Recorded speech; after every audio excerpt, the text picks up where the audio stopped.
Salut, bienvenue à Chili Willy, le show de piment. Écoutez, ceux qui aiment la nourriture épicée, les piments, vous êtes à la bonne place. Bienvenue sur ma chaîne. Plop!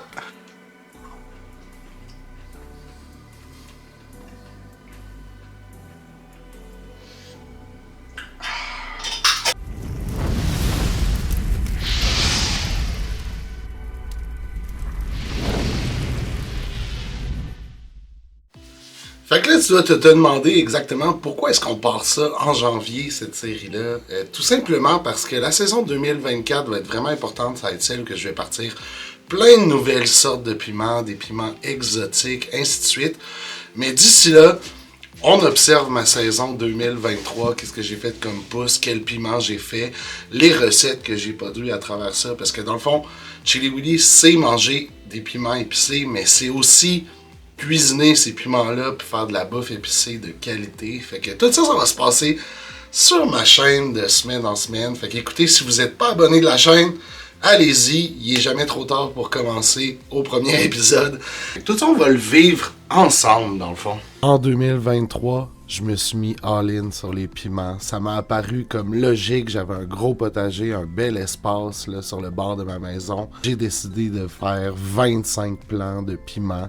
J'ai pris toutes les sortes que je pouvais trouver dans les grandes surfaces de jardin près de chez moi et j'ai commencé à faire pousser les piments le mieux que je pouvais. J'ai lu tout ce que je pouvais là-dessus, j'ai écouté tout ce que je pouvais et j'ai fini par en produire tellement que je savais plus quoi en faire. Fait qu'aujourd'hui, vous êtes dans la première étape de les recettes de piments, des piments que j'ai produits en 2023.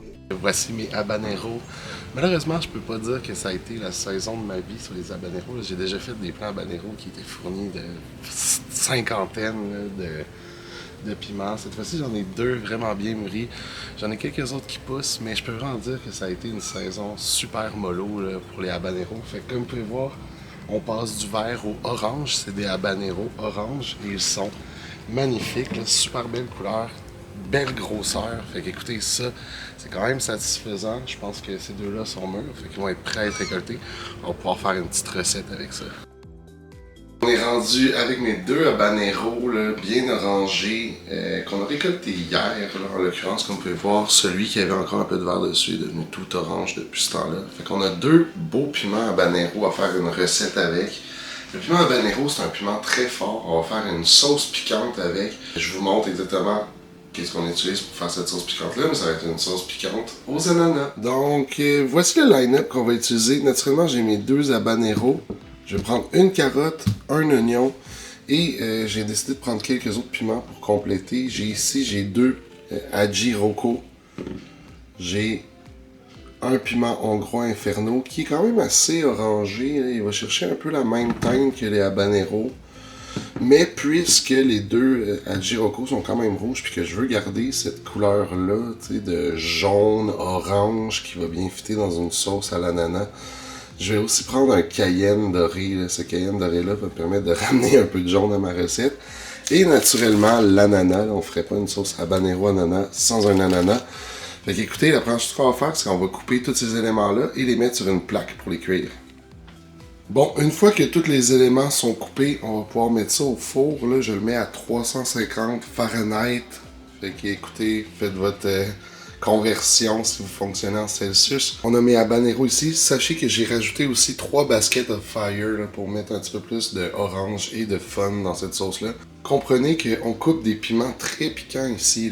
Il faut faire très attention si on le fait sans gants, là, comme j'ai fait, de nettoyer ses mains très adéquatement parce qu'on peut, avoir des brûlures sur la peau des mains, mais aussi amener ce piquant-là à quelque part avec nos mains ou qu'on voudrait pas, comme nos yeux par exemple. Là. Fait que laver les mains, essentiel après avoir coupé des piments.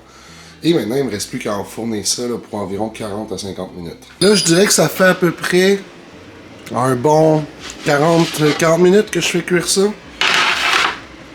Si on veut savoir si tout est prêt, ben une bonne façon, c'est de toucher la carotte. C'est probablement l'élément qui va être le plus ferme. Puis vraiment, on est rendu à quelque chose de mou.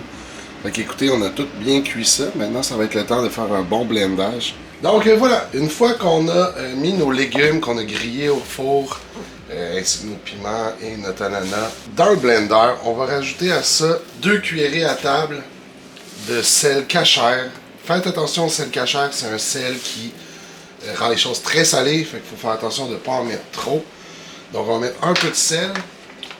On va mettre un peu de jus de citron, vraiment une quantité négligeable juste pour donner un kick citronné à notre mélange. Et après ça, on va mettre une demi-tasse de vinaigre blanc. Ça pourrait être un 50-50 vinaigre blanc, vinaigre de pomme, là, si vous voulez complexifier la chose. Mais je dirais qu'une demi-tasse, pour la quantité qu'on a environ, ça devrait être genre amplement suffisant. Fait que je vais verser ça ici et je vais comme blender ça. Et après ça, on va devoir goûter et ajuster les assaisonnements. Ok, bonne chance avec ça. Un élément que j'ai oublié aussi, c'est le sucre. Écoutez, le sucre dans les sauces piquantes, c'est quand même quelque chose de beaucoup utilisé pour une raison très précise. Le sucre aide à adoucir la sensation de brûlure du piment. Fait on songera là, à rajouter du sucre si nécessaire. Même chose pour le vinaigre, avec l'acidité. Fait que on a notre mélange prêt, on va aller le blender.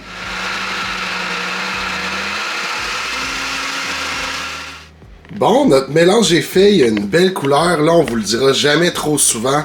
Essayez de ne pas vous mettre la face directement sous le mélange parce que vous devrez trouver que ça sent fort. Honnêtement, les odeurs là-dedans, c'est vraiment l'ananas qui va prendre toute la place. Par contre, on le sent, le piquant du habanero qui nous dit « je suis là ». Fait qu'on va regarder notre texture. Si notre texture nous plaît pas tout à fait, tu sais, comme là-dessus, j'ai trop l'impression d'avoir une pâte en main. Je vais rajouter un petit peu de vinaigre pour le smoother.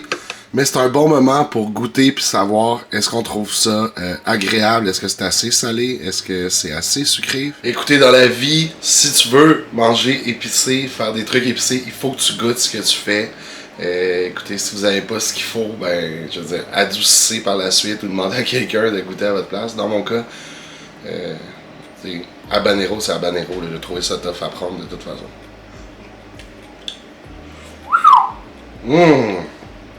Tellement smooth. Ah, wow. Tu sais, le côté piquant est présent, mais comme je dis, avec l'ajout de sucre que j'ai fait, je l'ai comme adouci. Honnêtement, j'ai pas vraiment le feeling de prendre une sauce qui est beaucoup plus forte que, un petit peu plus forte là, que la Frank's Red Hot, mais pas beaucoup plus que ça. Puis c'est vraiment ça, la beauté du sucre, puis d'utiliser genre justement un ananas, tout ça. C'est pour aller chercher justement cet adoucissement-là, mais avec le goût du habanero, qui est un goût tellement typique, particulier. Donc écoutez, moi la sauce, au niveau goût en ce moment, ça me convient. Au niveau texture, je la trouve peut-être un peu trop épaisse, mais il nous reste à la filtrer, là, fait qu'on va pouvoir voir si un ajout de vinaigre pourrait être intéressant. Mais quelque chose de sûr, c'est qu'une petite touche salée de plus, là, ça pourrait être intéressant. Fait que je vais faire mes petits ajustements, puis on se revoit à la prochaine étape. Je vais avoir à verser cette bonne sauce-là à travers le filtre, parce qu'on veut s'éviter de comme s'amener des membranes, des noyaux, ainsi de suite. On veut une sauce qui est super smooth. Fait que, écoutez, la première étape à ça, c'est de le passer à travers un filtre. Fait que comme vous voyez, c'est un petit chinois, là, ou peu importe comment ça s'appelle. Et je vais travailler, question que tout ça passe au travers. Bon, une fois qu'on a fait ce mélange-là, je vais le chauffer une dernière fois à feu doux pendant environ 10 minutes pour lui donner une température assez adéquate là, pour être mis en pot maçon et éviter là, toute probabilité de propagation de bactéries. Et ça va permettre aussi de s'assurer que le mélange reste mieux ensemble, d'avoir cette légère cuisson-là, que le vinaigre ne se sépare pas de la matière. Donc écoutez, on a fini de faire bouillir notre sauce. Maintenant, elle est d'une belle consistance, exactement parfaite pour être embouteillée. J'ai pas de bouteille malheureusement aujourd'hui, je vais la mettre dans un pot maçon, mais on va la goûter une bonne dernière fois avant de la storer. Écoutez, j'en ai environ, je dirais, un demi-litre. Je vais vouloir en mettre un peu à réfrigérer à long terme. puis un peu tu sais, à proximité. Là. Fait que tu sais, j'ai comme stérilisé un pot maçon là, afin de pouvoir garder ça un petit peu plus longtemps dans mon frigidaire. Là. Fait que sur ce, habanero et ananas, c'est vraiment l'ananas qui guide le goût, mais ça va être le habanero qui va définir les épices. Ouh! Ah! Ok. Vraiment délicieux, honnêtement. Le goût sucré de l'ananas, c'est vraiment raffiné là, après la cuisson. Je trouve vraiment que c'est plus subtil maintenant. Moins genre extrêmement sucré, il y a vraiment un délicieux goût. Produit fini, là, merveilleuse sauce à la couleur magnifique. J'ai vraiment réussi à garder la couleur des habaneros, puis ça c'était important pour moi pour que la sauce ait vraiment son identité habanero orange.